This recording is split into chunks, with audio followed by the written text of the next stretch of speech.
नमस्कार। स्वागत है आपका रेडियो यात्रा में। आज की यात्रा समर्पित है महान वैज्ञानिक वी.आर. गोवारिकर को, जिनका योगदान भारतीय विज्ञान और अंतरिक्ष अनुसंधान में अमूल्य है। आइए जानें उनके जीवन और उपलब्धियों की प्रेरणादायक कहानी। जुड़े रहिए और इस ज्ञान यात्रा का हिस्सा बनिए। जब भी हम आसमान की तरफ देखते हैं, तो क्या कभी आपने सोचा है कि उन अनगिनत सितारों तक पहुंचने का सपना किसने देखा था? कौन थे वे वैज्ञानिक जिन्होंने भारत को अंतरिक्ष की ऊंचाइयों तक पहुंचाया? ये कहानी है वी.आर. गोवारिकर की, एक ऐसे दूरदर्शी वैज्ञानिक की जिन्होंने विज्ञान के माध्यम से भारत को अंतरिक्ष में आत्मनिर्भर बनाने का सपना देखा और उसे साकार कर दिखाया। एक ऐसा सपना जो संघर्ष, परिश्रम और अटूट संकल्प से भरा था। चलिए जानते हैं इस महान वैज्ञानिक की अविश्वसनीय यात्रा। प्रारंभिक जीवन और शिक्षा। एक सपना जो अंतरिक्ष तक पहुंचा। साल 1933। महाराष्ट्र का एक छोटा सा गांव। एक बच्चा आसमान में तैरते सितारों को देखकर सोचता था, क्या इंसान भी वहां तक पहुंच सकता है? यह बच्चा था वी.आर. गोवारिकर। उनका बचपन साधारण था, लेकिन उनकी लगन असाधारण। गणित और विज्ञान में उनकी रुचि ने उन्हें इंपीरियल कॉलेज लंदन तक पहुंचा दिया, जहां उन्होंने रॉकेट प्रौद्योगिकी में महारत हासिल की। विदेश में शानदार करियर के अवसर थे, लेकिन गोवारिकर का सपना था भारत को अंतरिक्ष की दुनिया में आगे बढ़ाना। वे देश लौट आए और इसरो का हिस्सा बन गए। इसरो में शामिल होते ही उन्हें बड़ी चुनौतियों का सामना करना पड़ा। देश में सीमित संसाधनों के बावजूद उन्होंने अपनी वैज्ञानिक प्रतिभा और संकल्प शक्ति से भारत को आत्मनिर्भर बनाने का सपना देखा।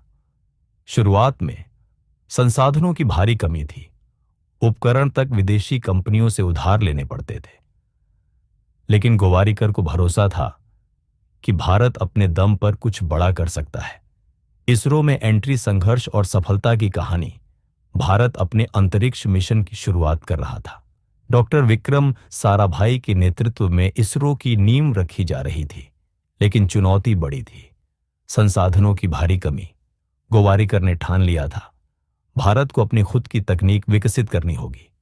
उन्होंने सॉलिड प्रोपेलेंट टेक्नोलॉजी में क्रांति ला दी, जिससे एसएलवी, पीएसएलवी और जीएसएलवी जैसे शक्तिशाली रॉकेट्स संभव हो सके।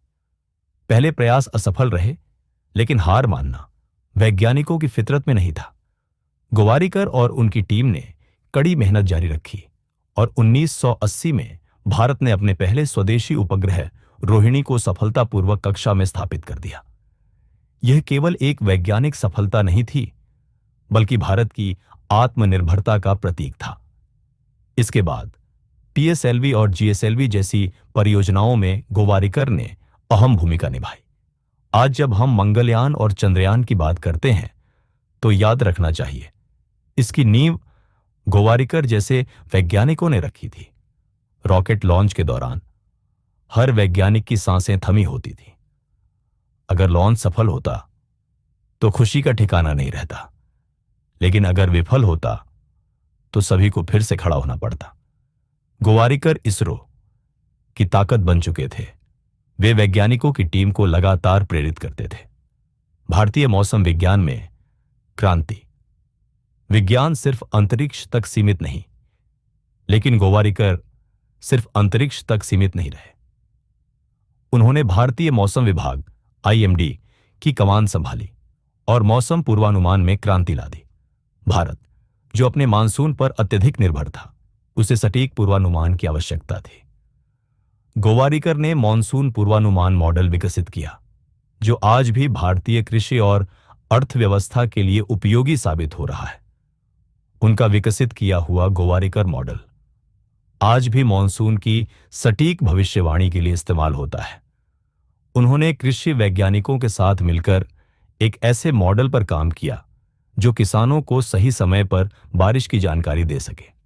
आज जब हम मोबाइल ऐप्स पर मौसम देखते हैं, तो उसमें भी गोवारिकर के मॉडल का योगदान है।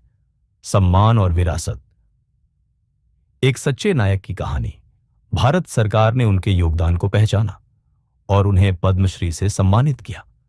वे केवल एक वैज्ञानिक नहीं थे, बल्कि एक दूरदर्शी थे जिन्होंने आने वाली पीढ़ियों को प्रेरित किया।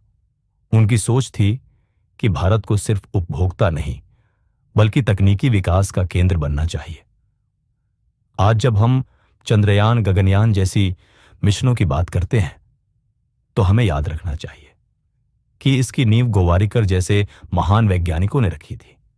वे आज हमारे बीच नहीं हैं, लेकिन उनका योगदान हमेशा अमर रहेगा। उनकी जीवन गाथा हमें यह सिखाती है कि मेहनत, समर्पण और आत्मनिर्भरता से किसी भी लक्ष्य को प्राप्त किया जा सकता है। अगर आज हम अंतरिक्ष में आगे बढ़ रहे हैं, तो यह उन महान वैज्ञानिकों की वजह से संभव हो पाया है, जिन्होंने सपना देखा और उसे साकार किया।